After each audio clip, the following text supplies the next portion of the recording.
ஒரு சிங்கம் எப்போ எதுலயும் பெக்யூலியர் தான். ஒரு முறை சிங்கம் கரிசிச்சதுன்னா அந்த சவுண்ட்ல ஒரு 8 கிலோமீட்டருக்கு சும்மா அதிரும், எல்லா திசைகளும் அதிரும். அப்படிப்பட்ட அந்த சிங்கம் வேட்டைக்கு மட்டும்தான் வெளியில வரும், வேடிக்கை பார்க்கறதுக்கெல்லாம் வெளியில வராது. வேட்டையில கூட உயிரோடு இருக்கிற மிருகங்களை தான் வேட்டையாடும். அதுலயும் பெரும்பாலும் தன்னை விட பெரிய சைஸ் உள்ள மிருகங்களை தான் குறி வச்சு தாக்கும், ஜெயிக்கும். எவ்வளவு பசியில் இருந்தாலும் உயிர் இல்லாததை, கெட்டு போனதை தொட்டு கூட பார்க்காது. அப்படிப்பட்ட அந்த சிங்கம் அவ்வளவு ஈஸியா எதையும் தொடாது, தொட்டா விடாது. காட்டோட 4 பக்கமும் மார்க்கிங் மை டெரிட்டரின்னு தன்னுடைய பவுண்டரியை தானே வகுக்கும். அப்படிதான் அந்த காட்டையே தன்னோட கண்ட்ரோல்ல வச்சிருக்கும். சிங்கத்துக்கு கூட்டத்தோட இருக்கிறதுக்கும் தெரியும், தனியா இருக்கிறதுக்கும் தெரியும். அப்படியே தனியா வரணும்னு நினைச்சாலும் அஞ்சாம அலட்டிக்காம சும்மா கெத்தா தனியா வந்து அத்தனை பேருக்கும் தண்ணி காட்டும். எப்போ எதிலையும் தன்னோட தனித்தன்மையை இழக்கவே இழக்காது. Yes, a lion is always a lion.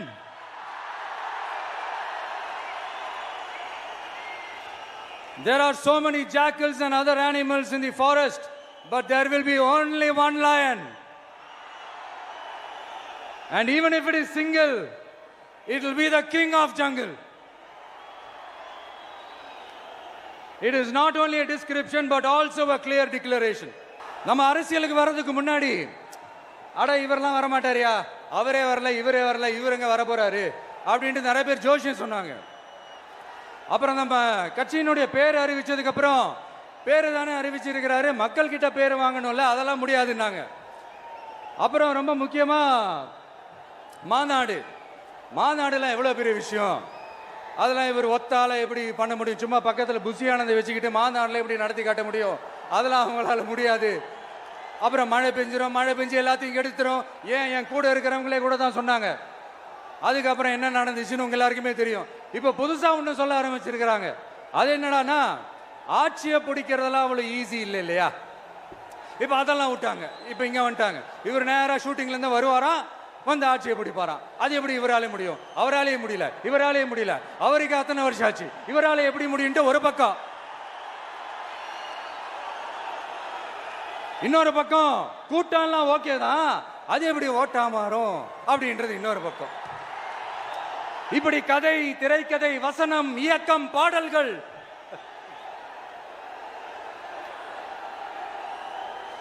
அதனால இந்த அரசியல் ஆய்வாளர்களுக்கு நான் சொல்றதெல்லாம் ஒன்னேதான், நல்லா கேட்டுக்கங்க. இந்த விஜய் ஏதோ இந்த பல லட்சம் பேர் கூடுற கூட்டத்தில் மட்டுமே இருக்கிறாரு அப்படின்னு மட்டும் தப்பு கணக்கு போட்டாதீங்க.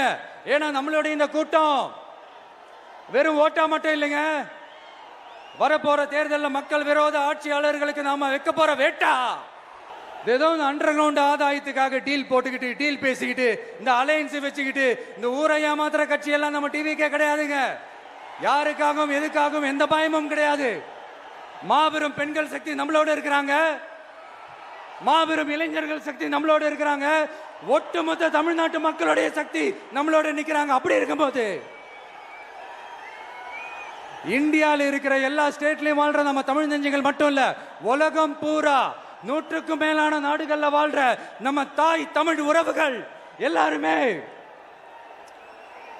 என்ன விஜய் தளபதி விஜய் இல்லனா விஜய் தளபதி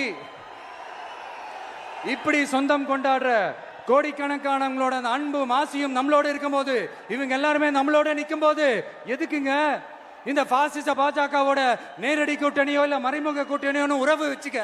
நாம என்ன உலகமாக ஊழல் கட்சி என்ன? நான் இப்பவும் சொல்றேன், நம்மளை நம்பி வர்றவங்களுக்கு ஆட்சியிலும் அதிகாரத்திலும் உறுதியாக பங்களிப்பு செய்யப்படும். உடனே இந்த கேள்விகள்லாம் வரும்.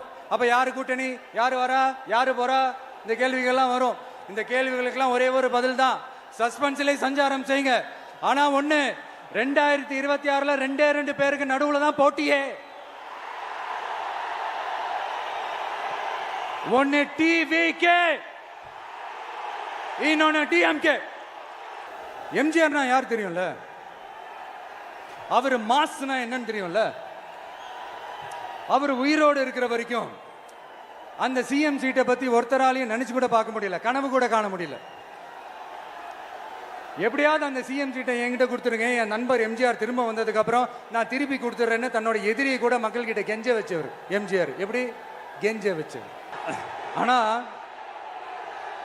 இப்போ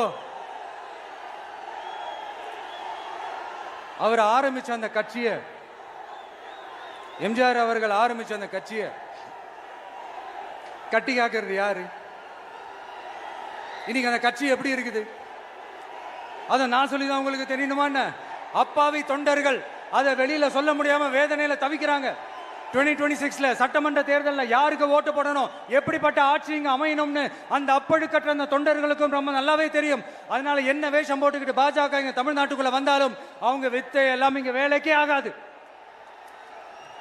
இப்படி பொருந்தா கூட்டணியா இந்த பாஜக கூட்டணி இருக்கிறதுனால இப்ப ஆட்சியில இருக்கிற இந்த வெற்றி விளம்பர மாடல் திமுக என்ன செய்துன்னு தெரியும்ல? பாஜகவோட உள்ளுக்குள்ள ஒரு உறவை ஒண்ணு வச்சுக்கிட்டு வெளியில எதிர்க்கிற மாதிரி ஒரு டிராமா ஒண்ணு பண்ணிக்கிட்டு, எதிர்கட்சியா இருந்தா போங்க மோடின்னு பலூன் விடுறது, ஆளுங்கட்சியா இருந்தா வாங்க மோடின்னு கொடை பிடிச்சுக்கிட்டு கும்பிடு போடுறது. இது மட்டுமா? ஒரு ரைடுன்னு ஒன்று வந்துட்டா போதும், இது வரைக்கும் போகவே போகாத ஒரு மீட்டிங், அதை காரணம் காட்டி டெல்லிக்கு போறது, அங்க ஒரு சீக்ரெட் மீட்டிங் நடத்துறது. நல்லா நோட் பண்ணணும் மக்களே, அந்த மீட்டிங் அப்புறம் இந்த இஷ்யூ அப்படியே காணாம போயிருக்குமே. அதேதான் Stalin uncle, what uncle is very wrong uncle.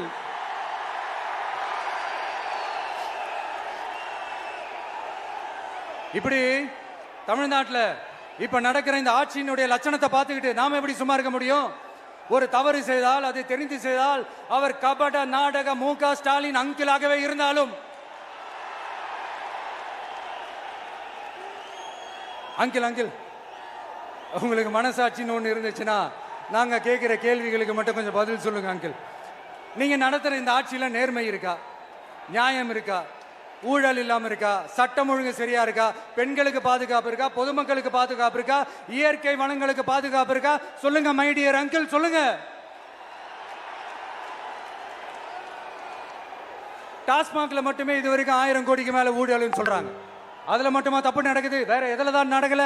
உலகத்திலே மிஸ்டர் கிளீன் ரெக்கார்ட்ஸ் எல்லாம் உங்களுக்கும் உங்க கூட இருக்கிறவங்களுக்கும் மட்டும்தான் அங்கிள் கொடுக்கணும். இதை பார்த்து வாயே இல்லாத ஊரு கூட வயிறு வலிக்கு சிரிக்குது. பெண்களுக்கு 1000 ரூபாய் கொடுத்துட்டீங்கன்னா போதுமா அங்கிள்? அப்படியே அது மூடி மறைச்சிடலான்னு பாக்குறீங்களா? படிக்கிற இடத்துல, வேலைக்கு போற இடத்துல, வெளியில போற இடத்துலன்னு அவங்களுக்கு பாதுகாப்பே இல்லைன்னு ஒட்டுமொத்த பெண்களும் கதறாங்க. அந்த கதறல் சத்தம் ஏதாவது உங்க காதுல கேக்குதா அங்கிள்? இதுல வேற உங்க அப்பான்னு கூப்பிடுறாங்கன்னு வேற சொல்றீங்க. What is this uncle? Is very very wrong uncle, is very very wrong. பெண்களுக்கு மட்டுமா பொய் வாக்குறுதி கொடுத்து ஏமாத்துறீங்க? அரசு ஊழியர்கள், ஆசிரியர்களை ஏமாத்துறீங்க, விவசாயிகளை ஏமாத்துறீங்க, பரந்தூர்ல பாதிப்பே வராதுன்னு சொல்லி ஏமாத்துறீங்க, மீனவர்களை ஏமாத்துறீங்க, போதைப் பொருள் கலாச்சாரத்தை ஒழிக்காம ஏமாத்துறீங்க. ஐயோ, very very வஸ்ட் uncle, very very வஸ்ட்.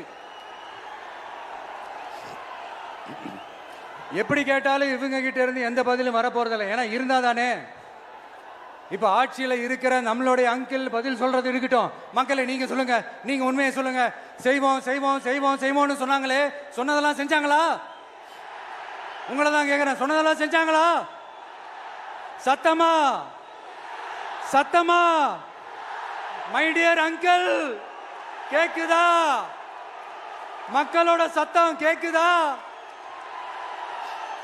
இது வெறும் சாதாரணமான முழக்கம் தான். கூடிய சீக்கிரம் மக்களை போய் சந்திக்க போறேன், அவங்களோட மனசு விட்டு பேச போறேன். அதுக்கப்புறம் இந்த சாதாரணமான முழக்கம் இடி முழக்கமா மாறும். அத்தோட நிக்காது. அந்த இடி முழக்கம் தமிழ்நாட்டோட போர் முழக்கமா மாறும். அந்த போர் முழக்கம் உங்களை ஒரு நிமிஷம் கூட தூங்க விடாது. நடக்குதா இல்லையான்னு பாருங்க. நான் ஒன்னும் இந்த மார்க்கெட் போனதுக்கு அப்புறம், ரிட்டையர் ஆனதுக்கு அப்புறம் அடைக்கலம் தேடி அரசியலுக்கு வரல. படைக்கலனோட வந்திருக்கிறோம். பவர்ஃபுல் ஃபோர்ஸோட, மாபெரும் படை வரிசையோட, எல்லாத்துக்கும் தயாராகி தான் வந்திருக்கிறோம். அப்புறம் ஒரு அரசியல் தலைவன், அவன் சினிமாக்காரனா, நல்லவனா, கெட்டவனா, இதெல்லாம் தாண்டி அவன் உண்மையானவனா, அதுதான் ரொம்ப ரொம்ப முக்கியம். இது சம்பந்தமா ஒரு குட்டி கதை ஒன்று சொல்றேன். ஒரு நாட்டில் ஒரு ராஜா தனக்கு பக்கபலமா இருக்கிறதுக்காக, கூட துணையா இருக்கிறதுக்காக ஒரு தளபதியை தேடுறாரு.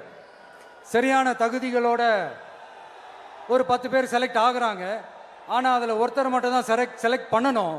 அதனால் அந்த ராஜா என்ன பண்ணுறாருன்னா ஒரு டெஸ்ட் வைக்கிறார்.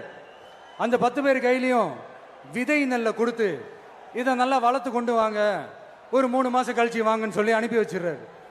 3 மாதம் கழிச்சு வரும்போது அதில் ஒருத்தர் ஆள் உயரத்துக்கு வளர்த்துருந்தாரு, ஒருத்தர் தோல் உயரத்துக்கு வளர்த்துருந்தாரு. அதில் ஒரு 9 பேரும் நல்லா வளர்த்து கொண்டு வந்திருந்தாங்க. ஒருத்தர் மட்டும் வெறும் தொட்டியோடவே வந்தார்.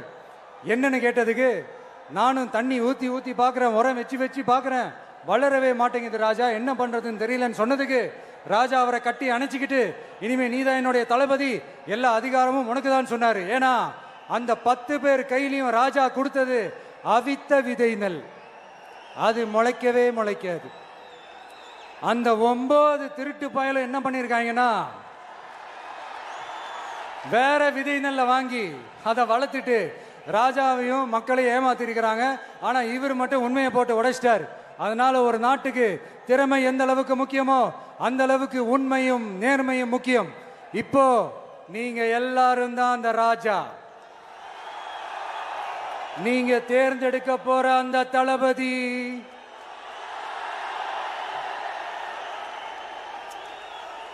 சும்மா சினிமாக்காரன் சினிமாக்காரன் சினிமாக்காரன். அம்பேத்கர் அவர்களை தோக்கடிச்சது சினிமாக்காரன் இல்ல, அரசியல்வாதி. காமராஜர் அவர்களை தோக்கடிச்சது, இங்க விருதுநகர் பகுதியில் தோக்கடிச்சது சினிமாக்காரன் இல்ல, இன்னொரு அரசியல்வாதி. இன்னைக்கும் நம்ம கூட வாழ்ந்துட்டு இருக்கிற நல்ல கண்ணு ஐயாவை தோக்கடிச்சது சினிமாக்காரன் இல்ல, அரசியல்வாதி. இப்படிப்பட்ட நல்ல நல்ல தலைவர்களை எதிர்த்து நின்று தோக்கடிக்கணும்னு அந்த எண்ணத்தை உருவாக்குனது சினிமாக்காரன் இல்ல, அரசியல்வாதி. அதனால எல்லா அரசியல்வாதியும் அறிவாளியும் கிடையாது, எல்லா சினிமாக்காரனும் முட்டாளும் கிடையாது. கான்பிடண்டா இருங்க, நல்லதே நடக்கும், வெற்றி நிச்சயம்.